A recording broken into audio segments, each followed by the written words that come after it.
تیمم کے فرائض بھی 3 ہیں، غسل کے فرائض بھی 3 ہیں، اور قبر میں سوال جو ہوں گے وہ بھی 3 ہی ہوں گے۔ مر ربوں کا، ما دینوں کا، ما کنت تقول فی حق حاضر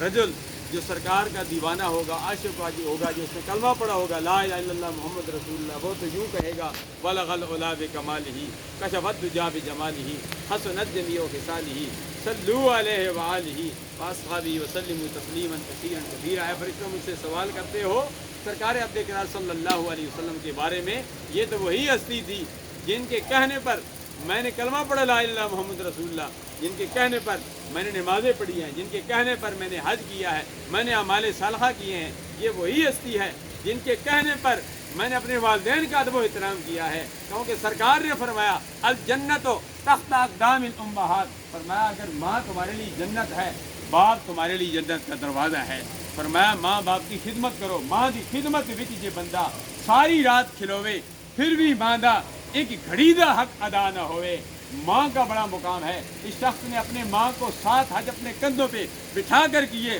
دل میں خیال آیا میں نے اپنی ماں کا حق ادا کر دیا، غیب سے آواز آئی، قرآن فرماتا ہے وَوَصَّيْنَا الْإِنسَانَ بِوَالِدَيْهِ إِحْسَانًا حَمَلَتْهُ أُمُّهُ وَهْنًا عَلَىٰ وَهْنٍ، فرمایا تمہاری والدہ نے تمہارے لیے کتنی تکلیفیں جھیلی ہیں، تو نے اپنی والدہ کا ایک گھڑی کا حق بھی ادا نہیں کیا ہے۔ ضرورت اس امر کی ہے کہ ہمارے والدین جب حیات ہوں تب بھی ہم ان کی خدمت کریں، جب والدین اس دنیا فانی کو چھوڑ کر چلے جائیں ان کے لیے صدقہ کریں، خیرات کریں، ان کے لیے دعائیں مغفرت کریں، قرآن خوانی کریں، ان کے لیے قبر پر جا کر دعا کریں۔ سرکار عبد کرار صلی اللہ علیہ وسلم کی زندگی ہمارے لیے کامل نمونہ ہے۔ لقد کان لکم فی رسول اللہ اسوۃ حسنہ، آپ کی زندگی مکے کی زندگی ہے یا مدینہ طیبہ کی زندگی ہے، آپ کا لڑکپن ہے یا بچپن ہے، سرکار عبد کرار صلی اللہ علیہ وسلم کی زندگی کا ایک ایک لمحہ ہمارے لیے نمونہ